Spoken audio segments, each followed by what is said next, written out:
When a desperate phone call connects two strangers in the middle of a storm, neither could imagine it would unravel a 7-year mystery. Two little girls fighting to survive. A powerful CEO haunted by his brother's death. And a single mother about to discover the shocking truth about the man she once loved. What secrets were buried with the past, and can love truly bloom from tragedy?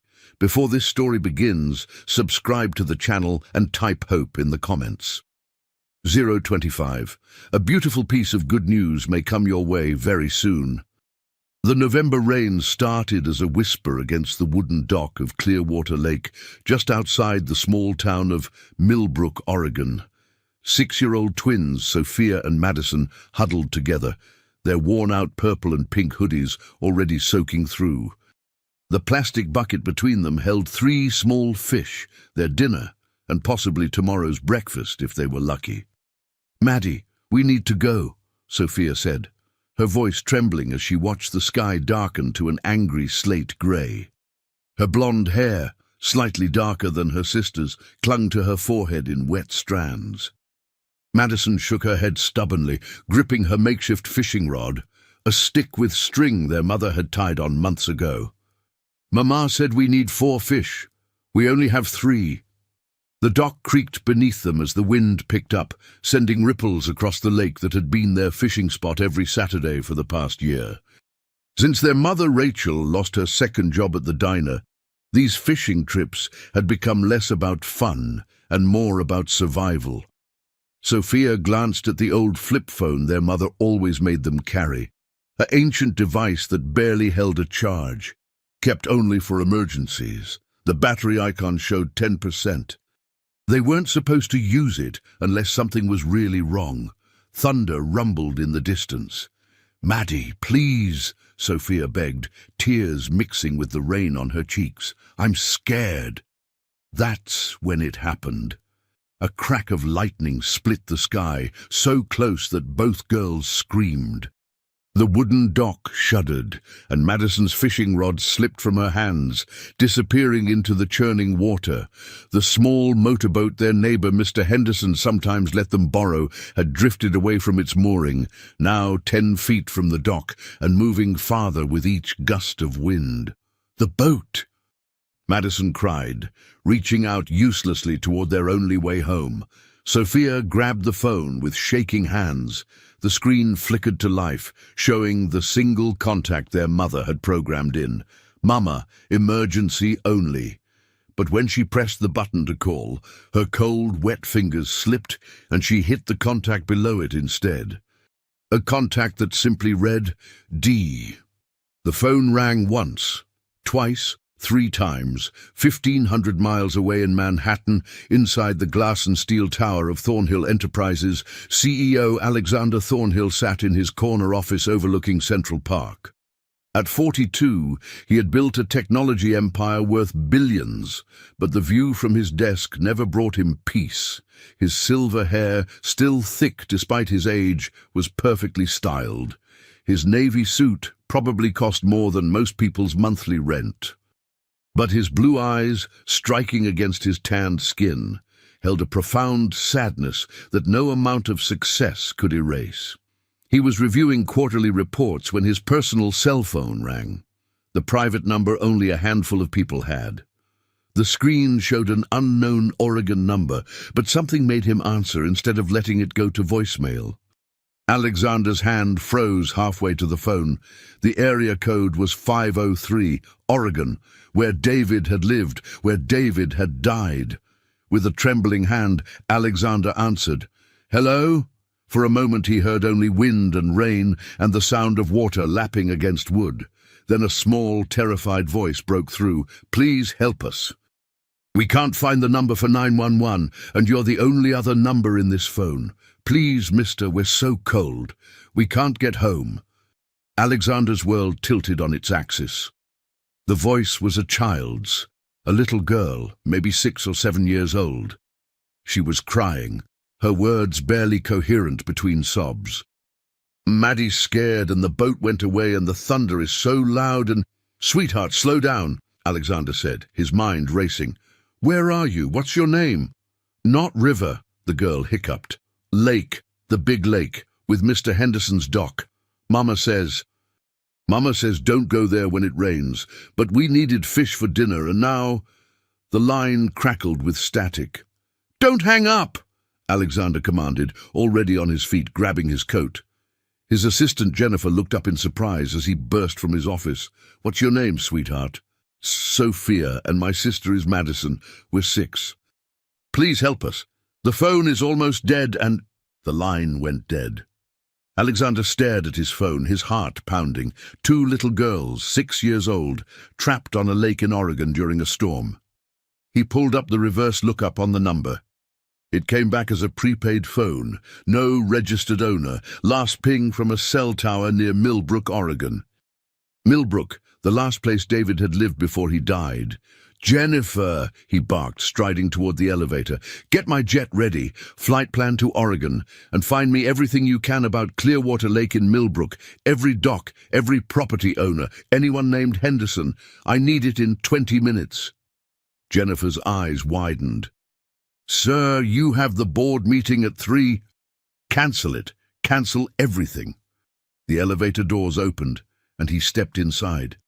2 little girls are trapped in a storm. I'm going to get them out. As the elevator descended, Alexander pulled up the last photos he had of David. His little brother, with his sandy blonde hair and easy smile, so different from Alexander's calculated corporate demeanor. David had always been the dreamer, the idealist, the one who wanted to make a difference instead of making money. They'd fought about it constantly. Alexander had called him irresponsible, naive, wasting his potential. The last words Alexander ever said to his brother were, "When you're done playing at being poor, maybe you'll grow up." 3 weeks later, David was dead. And now, 7 years later, 2 little girls with his phone were calling him Daddy. Back at Clearwater Lake, Sophia clutched the dead phone and tried not to cry. The battery had finally given out. Beside her, Madison was sobbing openly, their bucket of fish knocked over, their dinner lost to the waves. "Did he sound nice?" Madison asked, her teeth chattering. "Sophia, will he really help?" Sophia didn't know what to say. The man on the phone had sounded kind, concerned, but he was probably far away. Maybe he'd just called the police. Maybe no one would come in time. "I don't know," Sophia whispered, "but someone answered. Maybe someone will help." The dock creaked ominously beneath them as the wind howled harder. In the distance, through the sheets of rain, Sophia could barely make out the shore, so close yet impossibly far without the boat. "I'm sorry," Madison sobbed. "I'm sorry I wanted to catch more fish. I'm sorry I—" "It's okay," Sophia lied, pulling her sister close. "It's okay. Someone will come. Someone has to come." But as the storm intensified and the sky grew darker, Sophia felt hope slipping away like water through her fingers. The man on the phone had been nice, but he was probably in another state. He probably thought they were just kids making prank calls. No one was coming. They were going to freeze out here, or the dock would break, or... That's when Sophia heard it. Through the rain and thunder, cutting through the storm like a knife, the sound of a helicopter.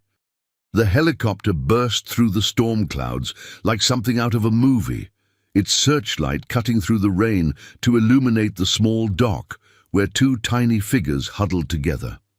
Alexander Thornhill had never been so grateful for his wealth as he was in that moment, watching his pilot expertly maneuver the aircraft toward the lake. He'd made the call from 30,000 feet, hire every resource available in Millbrook, get boats, get emergency services, get to those children now. But when he'd learned that the storm had grounded all local rescue operations and that the volunteer fire department's boat had a broken engine, Alexander had made a decision that his lawyers would probably call reckless and his board would call insane. He'd ordered his pilot to fly directly into the storm. "Sir, I can't land on that dock," the pilot shouted over the roar of the rotors. "It's too unstable, but I can lower you down if—" "Do it," Alexander commanded, already strapping into the rescue harness. His $1,200 suit was going to be ruined, and he didn't care even slightly. Through the helicopter's window, he could see them now. Two little girls in purple and pink hoodies, their faces turned upward, their expressions a mixture of terror and disbelief. The spotlight illuminated features that made Alexander's heart stop. Blonde hair, blue eyes, the shape of their faces, the set of their chins, they looked like David. They looked exactly like his baby brother. "Sir, we need to hurry," the pilot urged. "This storm is getting worse." Alexander nodded, unable to speak past the lump in his throat. The crew door slid open, and rain immediately soaked him through. The wind tried to rip him from the helicopter, but the harness held firm as they lowered him toward the dock. 30 feet, 20 feet, 10. Below him, one of the twins was standing now, her arm around her sister, her small face tilted up with an expression of fierce hope that broke something in Alexander's chest. She looked so small, so impossibly fragile, like a bird with wet feathers. But there was strength in the way she held her sister, in the way she stood her ground despite the storm trying to knock her down. His feet touched the dock, and he immediately unclipped the harness, dropping to his knees in front of the girls. "Sophia, Madison." "The one in purple." Sophia, he guessed, nodded, water streaming down her face. She was shivering so hard her whole body shook. "You came. You really came. I didn't think. The phone died and I thought." "I came," Alexander said, his voice rough. He shrugged out of his suit jacket and wrapped it around Sophia, then pulled off his shirt, designer, Italian, obscenely expensive, and wrapped it around Madison. "I've got you now, both of you. You're safe." Madison burst into tears, burying her face against his now bare chest. "I'm sorry about the fish. I'm sorry we couldn't catch dinner. Mama's going to be so mad." "Your mama is going to be glad you're alive," Alexander said firmly, scooping both girls into his arms as if they weighed nothing. They were too light, he realized with a surge of anger. These children were too thin, their clothes too worn, their bodies too fragile. "Hold on tight, we're getting out of here." The pilot lowered the harness again, this time configured for multiple passengers. Alexander secured both girls against him, then wrapped his arms around them as they lifted into the air. Sophia kept her face pressed against his shoulder, but Madison's eyes were wide open, watching the storm fall away beneath them. "You're really strong," Madison said in wonder, "like a superhero.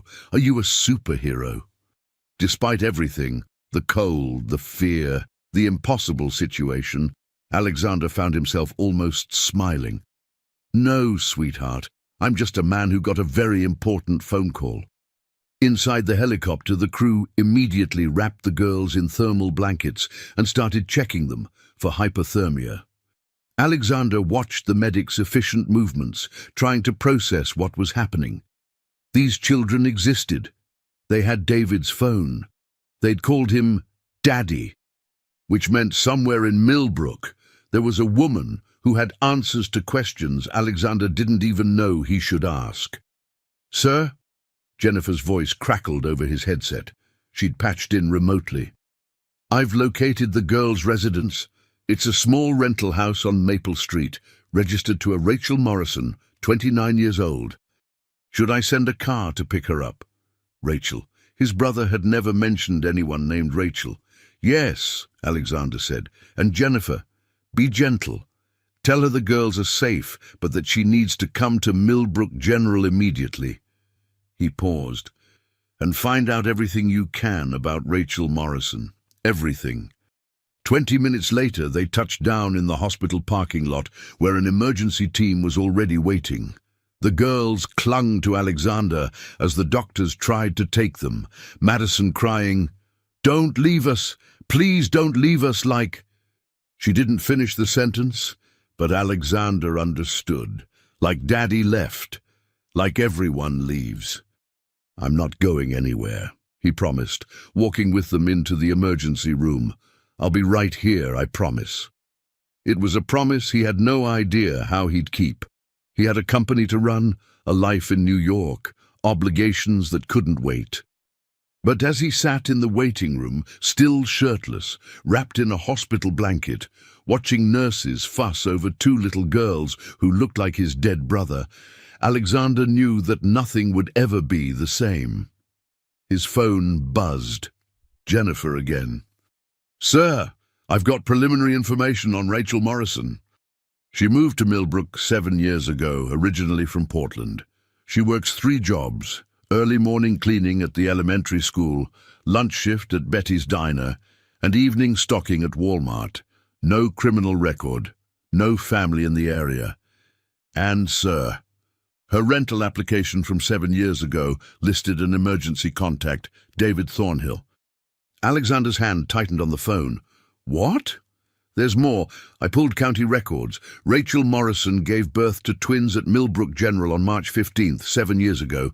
The father's name on the birth certificate was initially listed as David Thornhill, but it was later amended to unknown. March 15th, 7 years ago. Alexander did the math quickly. The girls would have been born just weeks after David's death. "The accident," he said slowly. "When exactly did David die?" "February 27th, 7 years ago," Jennifer confirmed. 2 weeks before the girls were born. "Sir, I don't think David knew he was going to be a father." The emergency room doors burst open, and a woman rushed in, her blonde hair plastered to her head by rain, her Walmart vest still on, her face wild with panic. "Where are my babies?" Someone called and said. She stopped dead when she saw Alexander. For a long moment, they stared at each other. Rachel Morrison was beautiful even in her panic, with high cheekbones and green eyes that were currently wide with shock. She was thin like her daughters, with the worn look of someone who worked too hard and slept too little. But it was the expression on her face that caught Alexander's attention, not just fear for her children, but something else. Recognition, maybe. "You," she breathed, you're the man who saved them. They said a man in a helicopter came. I didn't believe. I thought they were confused from the cold." "They called me," Alexander said, "from an emergency phone. They were terrified, and I just came." Rachel's hand went to her throat. "The emergency phone." "Oh God, I gave them that old prepaid phone in case something happened while I was at work. I only programmed my number and 911, but Sophia couldn't remember the emergency number in her panic." Tears streamed down her face. "They could have died, because I didn't—" "They're safe," Alexander said firmly. "That's what matters. But I need to ask you something, and I need you to be honest. The phone number they called from, it had an Oregon area code from Millbrook. This is where my brother David lived before he died 7 years ago. Did you know him?" Rachel's face crumpled and she started to cry in earnest. "Know him. I loved him. He was their father." Alexander felt like he'd been punched. "What? Mrs. Morrison?" A nurse appeared in the doorway. "Your daughters are asking for you. They're fine, just cold and frightened, but they want their mother." Rachel started toward the doors, then hesitated, looking back at Alexander. "Please don't leave.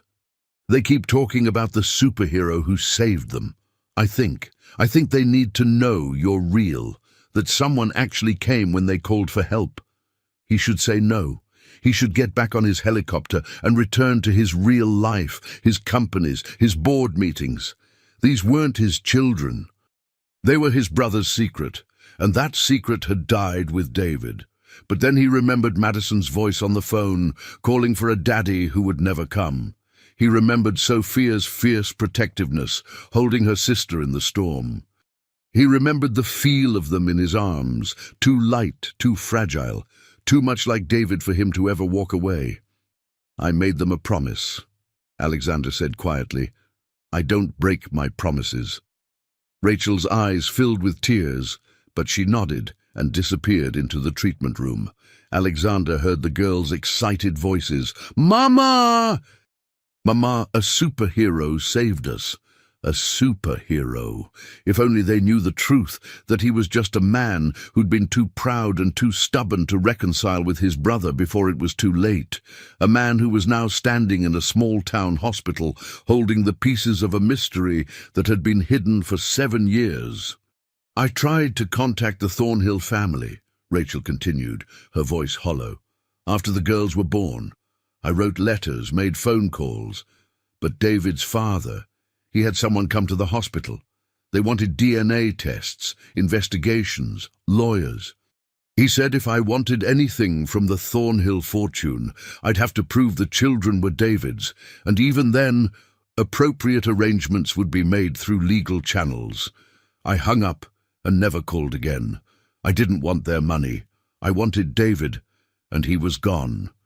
"So you raised them alone," Alexander said, his voice tight with anger, not at her but at his father, at the situation, at everything. "I had no choice. I worked every job I could find. It's not much, but we're surviving."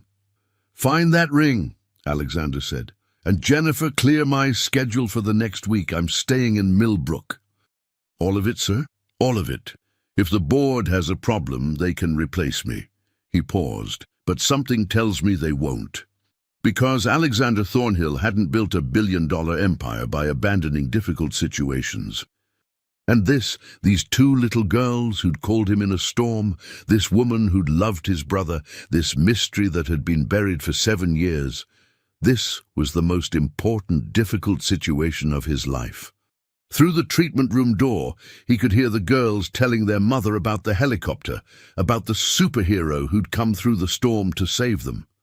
Their voices were animated now, the fear replaced by excitement. They didn't know yet that the superhero was their uncle. They didn't know that their father had been on his way to marry their mother when he died. They didn't know that Alexander was about to turn their small, struggling world upside down. But they would. Soon enough, they would know everything. And Alexander had no idea if the truth would save them or destroy them all. Rachel sat on the edge of Madison's hospital bed, a daughter on each side of her, and tried not to fall apart.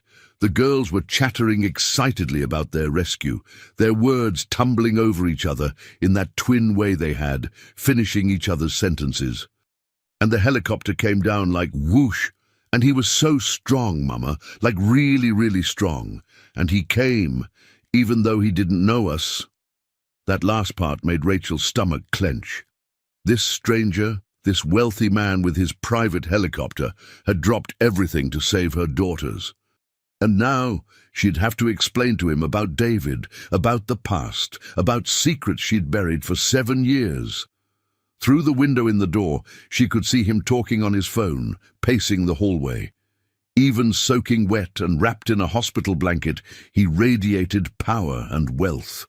His silver hair was mussed, his jaw tight with tension, his eyes so blue, so much like David's but harder, colder, fixed on something only he could see. She'd recognized him immediately, not because David had shown her pictures. He hadn't. Their relationship had been too new, too fragile for family photos. But because he looked like an older, sharper version of David, the same bone structure, the same height, the same commanding presence. But where David had been warm and gentle, this man seemed carved from ice. "My brother thinks money is the only thing that matters," David had said, lying beside her in their tiny apartment, his hand resting on her still flat belly. "He doesn't understand that some things are worth more than profit margins." Rachel had kissed him and believed every word. She'd believed David when he said they'd make it work. She'd believed him when he said he'd tell his family about her, about the babies, that they'd come around eventually. She'd believed him when he said he was just taking a quick trip back to Connecticut to start making amends, that he'd be back in 3 days. She'd been 22, pregnant with twins, and so desperately in love that she'd believed everything. Until the state police showed up at her door to tell her that David Thornhill had died in a single-car accident on a rainy highway, his vehicle hydroplaning into a concrete barrier, dead on impact, no other vehicles involved, a tragic accident. Rachel had lost David and her dreams in a single moment. She'd gone into early labor from the stress, delivering the twins 6 weeks premature while still in shock. There'd been no time to grieve, no time to process. She'd had 2 tiny babies who needed her, and no one to help. She'd tried to contact the Thornhill family after the girls were born. She'd written letters, made phone calls, but David's father had shut her down immediately. There would be DNA testing, he'd said coldly. There would be investigations. If she wanted anything from the Thornhill fortune, she'd have to prove the children were David's. And even then, appropriate arrangements would be made through lawyers. Rachel had hung up and never called again. She didn't want their money. She didn't want investigations or lawyers or appropriate arrangements. She wanted David, and he was gone. So she'd raised the girls alone, working herself to exhaustion, giving them everything she could. It wasn't much. Hand-me-down clothes, dollar store toys, discount groceries, but it was honest work, and the girls were loved. They might not have had a father, but they had her, and she'd be damned if anyone from the Thornhill family would make them feel like they weren't enough. But now Alexander was here, and everything was about to change. Rachel could feel it in her bones. "Mama!" Sophia's voice cut through her thoughts. "Is that man really our uncle? He said his brother died, and our daddy died, so does that mean they were brothers?" Rachel's throat tightened. She'd known this day would come eventually, the day the girls started asking real questions about their father. She just hadn't expected it to happen like this. "Yes, sweetheart," she said carefully. "That man, his name is Alexander. His brother was your daddy. That makes him your uncle." "Where's Daddy?" Madison asked, her voice smaller now. "Is Daddy coming too?" This was the question Rachel had been dreading for 6 years. She told the girls that their daddy lived far away, that he loved them but couldn't be with them. It was easier than explaining death to toddlers, easier than watching them grow up with the weight of grief they were too young to understand. But they weren't toddlers anymore. They were 6 years old, smart and observant, and they deserved the truth. "Your daddy died, babies," Rachel said softly, pulling them both close. "He died in a car accident before you were born. He never got to meet you, but he would have loved you so, so much." Sophia went very still in her arms. Madison's eyes filled with tears. "Died? Like Fluffy? Their goldfish, who'd passed away last month." "Like Fluffy," Rachel confirmed, her own tears falling now. "But Daddy's in heaven, watching over you. He sent Uncle Alexander to save you today. That's how much he loves you, even from heaven." It was a nice story. Rachel almost believed it herself. The door opened, and Alexander stepped in, now wearing a Millbrook General Hospital t-shirt someone had found for him. His eyes went immediately to the girls, and Rachel saw something flicker across his face. Pain, maybe, or regret, or something deeper she couldn't name. "How are we doing in here?" he asked gently, pulling up a chair. His voice was different now than it had been in the hallway. Warmer, softer, like he was talking to frightened animals instead of children. "Mama says you're our uncle," Madison announced, wiping her eyes. "She says our daddy died before we were born. Is that true?" Alexander's jaw tightened, but he nodded. "It's true. Your daddy was my little brother, and he was one of the best people I've ever known. I miss him every day." "Did you save people like a superhero when you lived with him?" Sophia asked. A ghost of a smile crossed Alexander's face. "No, sweetheart. Your daddy was the superhero, not me. He wanted to be a teacher, to help kids learn and grow. I run companies. I make money. Your daddy used to say that wasn't as important as making a difference. But you saved us," Madison insisted. "That's making a difference. That's what superheroes do." Rachel watched Alexander's expression shift as Madison's words hit home. For a moment he looked lost, like a man discovering something he hadn't known he'd been searching for. "Your daddy would have moved mountains to save you," Alexander said quietly. "I just did what he would have wanted." The girls seemed satisfied with this answer, settling back against their mother with matching yawns. The adrenaline was wearing off, leaving them exhausted. A nurse popped her head in to announce that they were cleared to go home. No signs of hypothermia, just scared and tired. "I'll drive you," Alexander said, immediately standing. "My car is—" "We don't have a car seat," Rachel interrupted more sharply than she intended, "for either of them. We usually take the bus, or I borrow my neighbor's car when I need to, but—" She stopped, embarrassed by the admission. But Alexander just nodded, already pulling out his phone.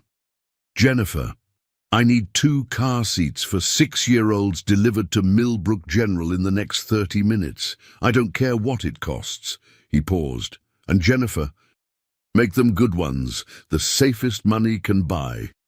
Rachel wanted to protest, wanted to say she didn't need his charity, didn't want his money. But she was tired, and the girls were tired.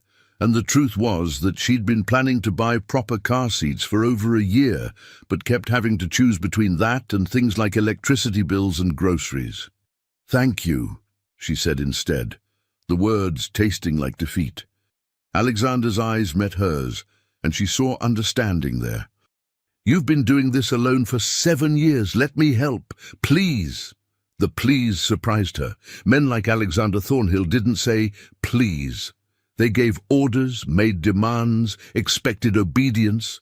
David had told her stories about his brother's ruthlessness in business, his cold efficiency, his ability to destroy competitors without blinking. But the man sitting in this hospital room, looking at her daughters with something that might have been longing or grief or hope, didn't seem ruthless. He seemed lost. 40 minutes later, they were in Alexander's rental car, a luxury SUV that probably cost more than Rachel's annual salary, heading toward her small house on Maple Street. The car seats had arrived, top-of-the-line models with safety ratings Rachel hadn't even known existed. The girls were already dozing in the back, worn out by their adventure. "You live far from the lake," Alexander said, breaking the silence. "How did the girls get there?" Rachel's hands tightened in her lap. "They're not supposed to go alone. I have a neighbor, Mr. Henderson, who takes them sometimes when I'm at work. He has a fishing boat. But today—" She swallowed hard. "Today was my late shift at Walmart. They were supposed to stay with Mrs. Chen next door. I don't know how they got to the lake or why Mr. Henderson wasn't with them." "We wanted to surprise you," came Sophia's sleepy voice from the back seat. "You've been so sad, Mama. You cry at night when you think we're asleep. We thought if we caught lots of fish, you'd be happy and wouldn't have to worry about dinner." Rachel's eyes burned with tears. She hadn't realized the girls knew. She'd tried so hard to hide her struggles, to keep them innocent and safe from worry. But children saw everything. "Oh, baby," she whispered, "you don't need to take care of me. That's my job, to take care of you." "But who takes care of you?" Madison asked, more awake now. The question hung in the air. Rachel had no answer. No one took care of her. That's how it had been for 7 years. That's how she'd thought it would always be. Alexander pulled into her driveway and turned off the engine. In the silence, Rachel became painfully aware of how her house must look to him. The peeling paint, the sagging porch, the cracked window she'd been meaning to fix for months. It was clean inside, always clean, but it was small and worn, and nothing like the world Alexander came from. "Don't," Alexander said quietly, reading her expression. "Don't be ashamed. You've kept your daughters safe and loved. That's more than most people do with unlimited resources." Rachel wanted to believe him. But as she helped the girls out of the car and into the house, she couldn't shake the feeling that Alexander was seeing everything. Not just the peeling paint and cracked windows, but all the ways she'd been failing, all the times she'd chosen between rent and food. All the mornings she'd sent the girls to school hungry because there wasn't enough to go around. Inside, the house was exactly as she'd left it, a pot of oatmeal on the stove from this morning. The girls' homework spread across the tiny kitchen table, a pile of laundry waiting to be folded. Evidence of a life held together by will and prayer, and not much else. Alexander looked around slowly and Rachel braced herself for judgment. But when he spoke, his voice was gentle. David would have loved this. What? Rachel blinked in confusion. This, all of this. Alexander gestured at the crayon drawings stuck to the fridge with mismatched magnets, the library books stacked on the coffee table, the cozy, if-worn furniture. David always said he wanted a simple life. A real life, with people who mattered more than profit margins. He would have been happy here. He never got the chance, Rachel said, unable to keep the bitterness from her voice. He was on his way back here when he died. Did you know that? He'd gone to Connecticut to talk to your father about us, about the babies. He was coming home to me and then... She couldn't finish. Even after 7 years, the pain was still sharp. Alexander's face had gone pale. I didn't know. My father told me David was visiting for a weekend, that they'd fought about money again, that David stormed out and... He stopped. What exactly did David tell you about that trip? Rachel hesitated. The girls were in their room, changing into pajamas, but she still lowered her voice. He said he was going to tell your father about the pregnancy, about me. He said he was done hiding, done pretending he didn't have a life here. He said he bought... She stopped, suddenly realizing what she was about to reveal. A ring, Alexander finished softly. I know. My assistant found the receipt. Rachel's hand went to her throat, to the empty place where a ring should have been. He was going to propose? The jeweler confirmed it. David picked up the ring the morning of the accident. It was in his pocket when he died. Alexander's eyes met hers. My father never mentioned it. He handled David's effects, said there was nothing of value. He lied. The implications of this hit Rachel like a physical blow. Alexander's father had known. He'd known about the ring, probably suspected about the pregnancy, and he'd hidden it all. He'd kept Rachel away, kept her from the funeral, kept David's daughters from their family. Why? Rachel whispered. Why would he do that? Because my father believed that David was throwing his life away, Alexander said, his voice hard now. He thought this, he gestured at the modest house, was beneath our family. He probably thought that without the ring, without proof of David's intentions, you'd eventually give up and go away. He didn't count on you raising the girls alone, or on them having his phone, Rachel said slowly, pieces clicking into place. Alexander, that phone was supposed to be destroyed in the crash. Your father told me that. But David gave it to me 2 days before he left. He said it was for emergencies, that he'd get a new one when he came back. I put it away after he died, couldn't bear to look at it. I gave it to the girls last year when I had to start working nights. Program my number in. I never checked to see what other numbers were saved. Alexander's expression shifted to something dark and dangerous. So the phone was never in the accident. My father knew that. He let me believe David died with nothing, no plans for the future, just another fight between us unresolved. His hands clenched into fists. He kept me from my nieces. He kept them from their family for 7 years. The truth of it settled over them like a heavy blanket. This wasn't just tragedy and coincidence. This was deliberate. Someone had made choices that had shaped all their lives. Sophia appeared in the doorway, wearing mismatched pajamas that were too small. "Mama! Uncle Alexander, are you fighting?"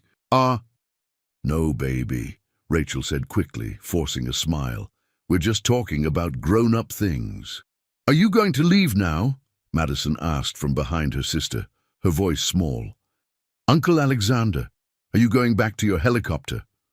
Alexander knelt down, so he was at eye level with both girls. "I'm going to stay in Millbrook for a while. I want to get to know you both better. Would that be okay?" "Like a visit?" Sophia asked hopefully. "Like a visit," Alexander confirmed. "Your daddy was my brother, which makes you my family. And family doesn't abandon each other." Rachel saw the irony in his words. That's exactly what the Thornhill family had done to David, abandoned him for choosing a different path. But she also saw the sincerity in Alexander's face, the determination that had probably built his empire, now focused on two little girls who'd called him in a storm. "Can you read us a story?" Madison asked. "Mama's too tired. She's always too tired." Alexander glanced at Rachel, asking permission. She nodded, not trusting her voice. 20 minutes later, Alexander Thornhill, CEO of a billion-dollar empire, sat on a threadbare rug between twin beds, reading The Velveteen Rabbit to two 6-year-old girls in a voice that grew softer with each page. Rachel watched from the doorway, seeing something she never expected, her daughters, David's daughters, finally having a piece of their father's family.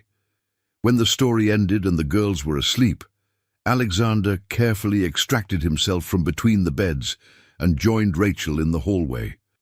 "I'm booking a room at the inn downtown," he said quietly. "But I need to ask you something first, and I need you to be honest." Rachel braced herself. "What? Are you going to fight me if I want to be part of their lives?" "Because I'm not trying to take them away from you, Rachel. You're their mother, and you've done an incredible job. But they're also David's daughters, which makes them my family.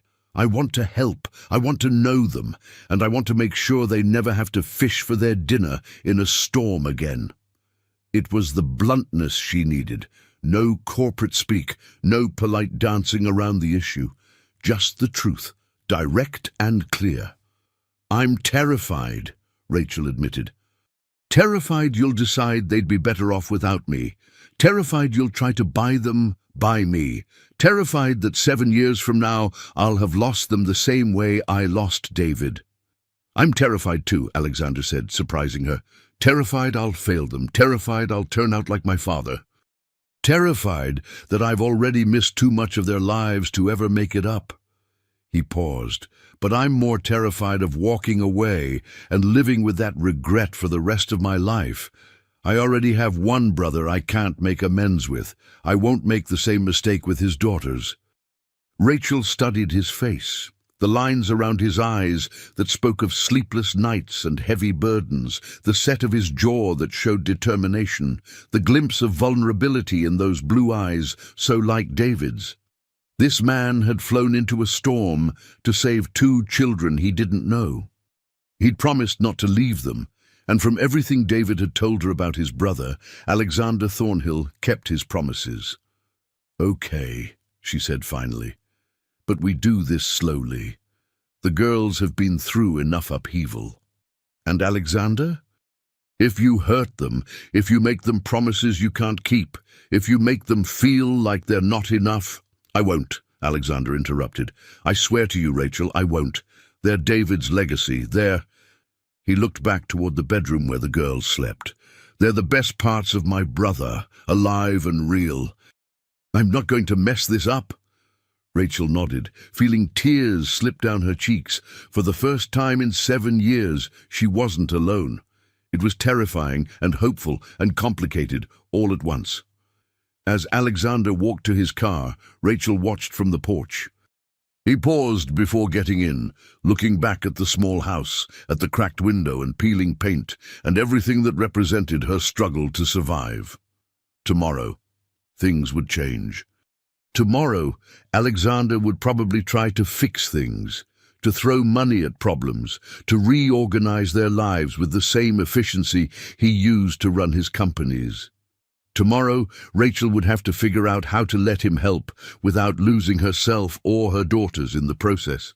But tonight, the girls were safe, warm, and asleep. And somewhere in heaven, Rachel hoped David was smiling, knowing that his brother had finally found his way to the family David left behind. The rain had stopped, the storm had passed, and in its wake, everything was different. Alexander Thornhill hadn't slept well, but he'd never felt more alive. By 7 a.m., he was already making calls from the Millbrook Inn, his assistant Jennifer working overtime to execute his plans. "The trust fund is established," Jennifer confirmed, $2 million for each girl, accessible at 18 for education, 25 for general use. Monthly distributions to Rachel Morrison starting immediately, enough to cover household expenses comfortably. Set up through a third party so she won't know it's from you. Good. What about the house? Landlord will sell for 85,000. I've contacted contractors for renovations. Alexander watched the school bus pass and thought of Sophia and Madison boarding it with worn backpacks, his nieces, David's daughters, living in poverty while he sat on billions. Buy it. Renovate while they're living there, but keep the character. Rachel has pride. If it looks too different, she'll refuse. What about her jobs? Approach the elementary school principal. Anonymous donor funding a new position. Administrative coordinator, 60,000 salary, full benefits.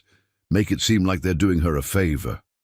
After hanging up, Alexander headed to Rachel's house. He'd promised the girls he'd take them to school, and Thornhills kept their promises. Rachel answered, looking exhausted, her Walmart vest already on. Behind her, the girls ate cereal at the tiny kitchen table. "You came!" Madison shrieked, abandoning breakfast to run to him.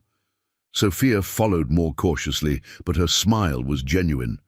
"I promised, didn't I?" Alexander said, kneeling to their level. The drive to school was filled with the girls' chatter about their teacher and cursive writing. Alexander found himself smiling genuinely, something he didn't do often enough. "They like you," Rachel said softly. "They don't usually warm up to strangers this fast. Maybe I'm not a stranger. Maybe they recognize something." "David," Rachel said, understanding. "Do you see David in me, I mean?" Rachel was quiet. "No, you're different. Harder, more intense. But the way you look at the girls, that's David. That's exactly what he would have done." At the school, the girls hugged Alexander fiercely. "You'll be here when we get out?" Sophia asked. "I have meetings." "But I'll see you tonight, if your mom says it's okay." Both girls turned pleading eyes on Rachel, who sighed. "Dinner, 6 o'clock. As they drove away, Rachel spoke suddenly. "You're going to disrupt their lives. They'll get attached, and then you'll leave. You have a company to run, a life in New York."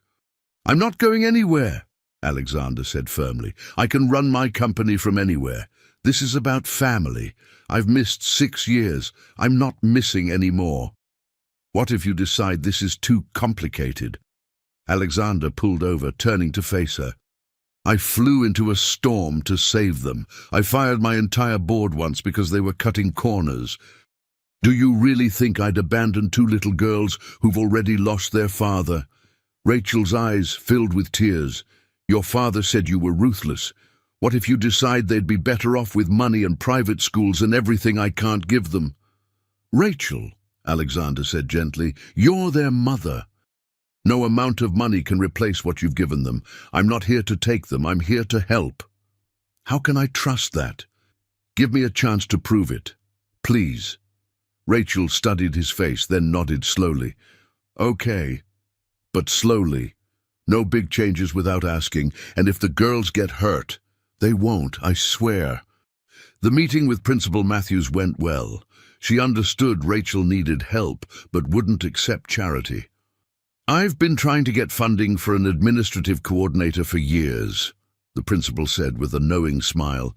"If someone were to fund that position, and I happened to offer it to Rachel Morrison, well, that would just be good fortune, wouldn't it?" "You're devious," Alexander said with approval. "I like you." That evening, Alexander arrived with groceries, not fancy, but good quality. "I thought we could cook together.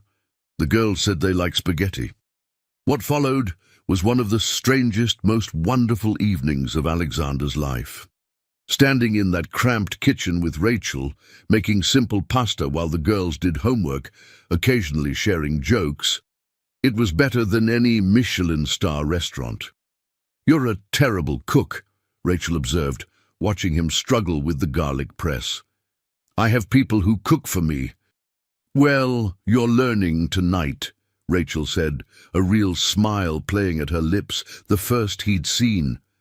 They worked side by side, and Alexander became acutely aware of her, how she moved, how she hummed while cooking, the occasional brush of contact that sent jolts through him. This was dangerous territory. Rachel was David's fiancée, the mother of David's children. Off limits, but David was gone, and Rachel was alive and looking at Alexander with something that definitely wasn't sisterly affection. "Uncle Alexander," Madison called.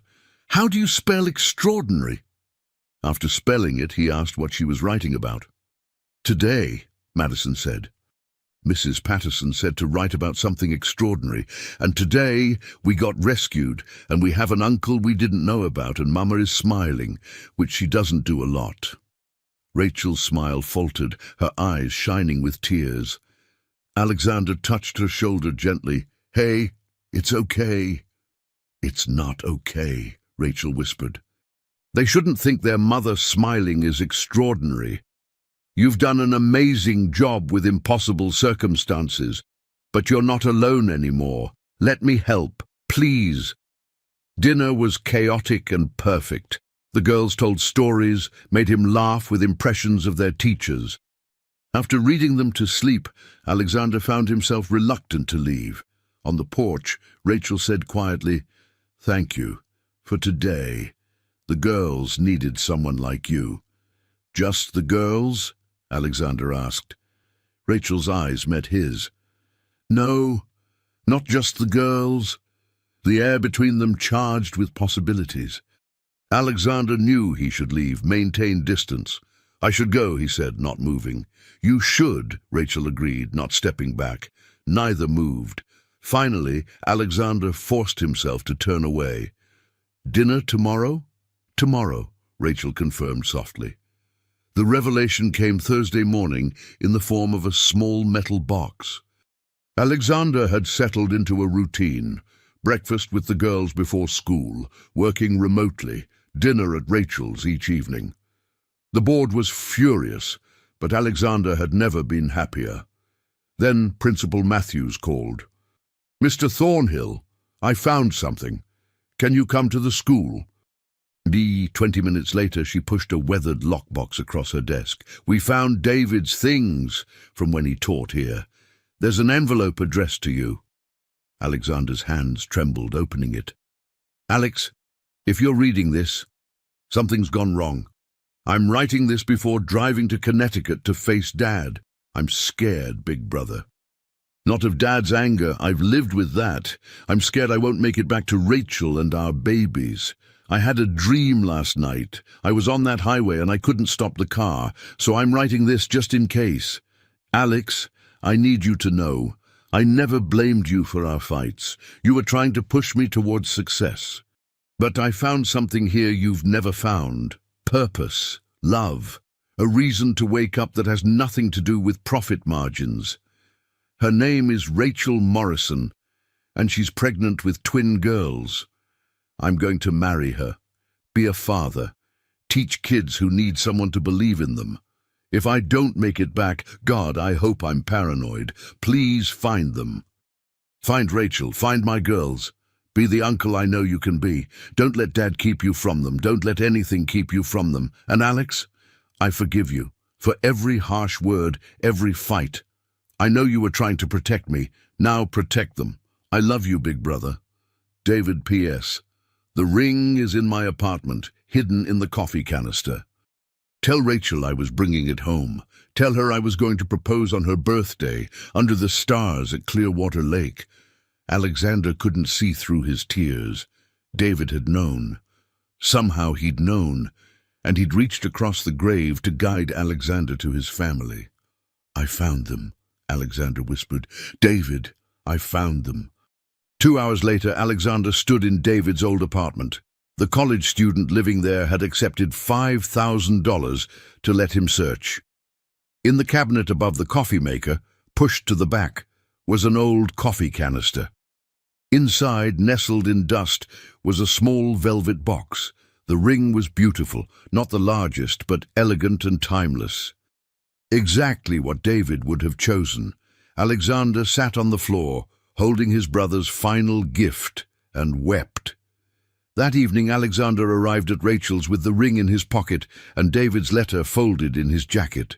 The girls were at a neighbor's, giving them privacy. "What happened?" Rachel asked, immediately seeing his face. "David left us a message," Alexander said, handing her the letter. Rachel read through tears, her hands shaking. When he showed her the ring, she broke down completely. Alexander pulled her close, both crying for what was lost. "He loved me," Rachel sobbed. "He was coming back. He loved you, and he asked me to take care of you." But after a long while, Rachel pulled back. "I need to tell you something. The day David died, he called me 5 minutes before the accident. We were talking. He was happy, laughing. He said your father had been horrible, but he didn't care anymore. Then I heard the crash, Alex. I heard everything." Alexander went still. "What?" But there's more," Rachel continued, voice shaking. "I heard another car, an engine, close and loud, and I heard David yell, 'What are you?' before the crash. I told the police, but they said I was in shock. The implications hit like a freight train. You think someone else was involved." "Someone was there," Rachel said firmly. Alexander's phone rang. Jennifer. "Sir, I found something disturbing. David's phone records show calls made after the accident was reported. 3 calls to your father's number. That's impossible. The phone was destroyed. The cell tower records don't lie. Someone used David's phone after he died, and they called your father." Alexander looked at Rachel, shock mirrored on both faces. "Jennifer, pull every file on David's death. Find out who signed off on the investigation. Sir, if someone covered this up, then they're going to answer for it. I don't care who." After hanging up, Alexander said, "The accident investigation was done by a private firm owned by Thornhill Enterprises, my father's company." "Your father covered it up?" "We're going to find out." They decided to confront Robert Thornhill together. The next day, they flew to Connecticut, leaving the girls safely with security. In the grand study of the Thornhill estate, Robert sat behind his massive desk, cold eyes fixed on Alexander with disapproval. "You've lost your mind," Robert said, "all for some woman claiming her children are David's." "Her name is Rachel Morrison," Alexander said coldly, "and DNA confirmed it yesterday. Sophia and Madison are your granddaughters." Something flickered across Robert's face. "That's unfortunate." "Unfortunate?" Rachel's voice was sharp. "Your son's children are alive. David made his choices," Robert said dismissively. "Enough!" Alexander slammed his hand on the desk. "We're here about the accident investigation. It was conducted by a firm owned by Thornhill Enterprises." Robert's expression didn't change, but his hands clenched. "What about it?" "David didn't die from hydroplaning. We have evidence of another vehicle, cell tower records showing his phone was used after death, 3 calls to your number. An investigator paid $3 million to retire early. And an eyewitness who heard another car." The silence stretched thin. "You're accusing me of what?" Robert asked quietly. "I'm asking what you know about David's death." Robert stood, moving to the window. When he spoke, his voice was tired. The first time Alexander had heard anything but commanding strength. "David called me from the road that day, told me about the pregnancy, his plans to marry Rachel, said he was done with the family, our expectations, everything we'd built. He was throwing away his life for love." "That wasn't your decision," Alexander said. "It was his death to die," Robert continued. "The rain was heavy. I told him to pull over. He refused, said he needed to get home, that his family was waiting." Then the call cut off. 20 minutes later, the hospital called. David was dead. And the private investigation was to protect the family. The media would have destroyed us. So yes, I hired a firm we controlled. Yes, I made it quick and clean. Yes, I compensated the investigator for discretion. "You covered up your son's death," Alexander said, voice shaking with rage. I protected the family, Robert roared. David was gone. Nothing would bring him back. But I could control the narrative, keep the Thornhill name from tabloids. I could protect you, Alexander. And Rachel. David's children were an inconvenience. I offered her money. She refused. She changed David's name on the birth certificate. She wanted nothing from us, so I let her go. Rachel stood on shaking legs. You let me raise my daughters alone because it was convenient. You chose to keep them. The slap rang out like a gunshot. Rachel's hand connected with Robert's face. David was worth 100 of you. Those girls, your granddaughters, are better off never knowing you. Are you finished? Robert asked coldly. No, Alexander said. Rachel heard another car at the scene. The crash investigator mentioned damage inconsistent with hitting a barrier. David's last words were, "What are you—" Like he was surprised. Someone else was there. Someone ran David off that highway, and you paid to cover it up. Who was it? No one killed David. He died in an accident. Then why pay $3 million? Why hide phone records? Why cover up evidence? Robert's face reddened. Because I didn't want you finding out. He stopped. Finding out what? The old man deflated, sinking into his chair. For the first time he looked broken. Finding out I was wrong, that I'd pushed David too hard. If I'd accepted his choices, he wouldn't have been on that road in a storm. He'd be alive. So you covered it up to hide your guilt, Rachel said slowly.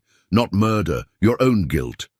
I know what I am, a hard man, a cold man, but I loved my sons. When David died running away from me, yes, I blamed myself, and yes, I made sure no one would look too closely, including the possibility someone deliberately ran him off the road, Alexander said. There was no evidence of that. The investigator found skid marks from one vehicle, David's. Damage consistent with hitting the barrier. No paint transfer. It was an accident. Alexander wanted to believe him. The phone calls. David's phone called you 3 times after the accident. Explain that. Robert's face went blank. That's impossible. The cell tower records don't lie. Then someone else had his phone, a first responder trying to contact family. I don't remember getting calls after the hospital. Tears, actual tears, streamed down Robert's face. I failed him, and then I failed his children. I didn't kill my son. I'm a bastard, but I'm not a murderer. Rachel was crying too. Did you love him? I loved him enough to let him go. When he told me about you, the babies, I could have forced him back. But I didn't. I let him choose, and he chose you. It wasn't enough, Rachel said, but her voice had lost its edge. Robert pulled out a checkbook, not a payoff, an apology. A trust fund for the girls, $10 million. Not to buy forgiveness, but because they're David's daughters. Rachel stared at the check. I don't know if I can accept this. You can, Alexander said gently. Because David would want them provided for. This doesn't make up for what was taken, but it helps. Rachel picked up the check with trembling hands. On one condition. You stay away until you earn the right to know them. Prove you're not the man who let David die, thinking his father didn't love him. Robert nodded slowly. Fair enough.